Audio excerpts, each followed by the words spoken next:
So Garvey sent me this swivel cabinet rack to put in the corner cabinet that I have over here. So we're going to go ahead and look at how it is put together and see how it works. Now this is incredibly straightforward. All we need to do is screw the floor piece into the floor of our cabinet and then the ceiling piece into the ceiling of our cabinet. And depending on how high our cabinet is, this just slides in and out. That's really all there is to it. And then once it's in place, it doesn't matter. It will just lock there.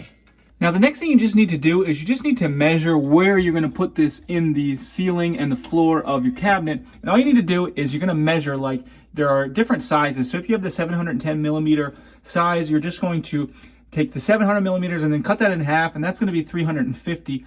And you're going to need to measure in 350 millimeters from there, and then 1500 millimeters from there. You're going to get the center. That's going to show you where you find the right angle that makes the center there, and that's right where this is going to go. You do the same thing on the floor. And once we have our holes drilled, or we know where our holes are going to go, we're just going to put this together before we slide it in and screw it in. So we're going to remove the top, and once we remove the top, then we are going to set the bottom rack in first. So in order to set the bottom rack in first, we're just going to take this part out. I'm just going to take it completely out, so that this is going to be the part where the bottom rack is going to go. And here we're just going to decide where we want it. And once we've got where we want it, then we can just put our dowel in to block that in place. So I'm going to put it here.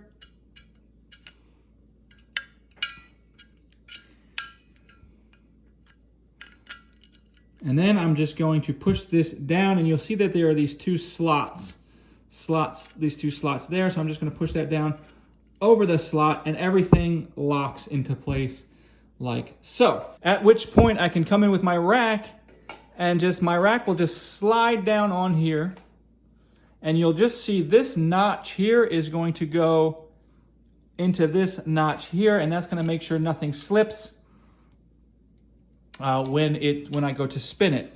So if it's too tight, you can loosen this so that it slides down on.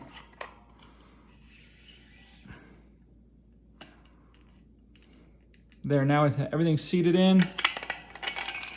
Put this down, lock it all on, and then I will just repeat this step with the second rack, screw it into place, and I'll be done.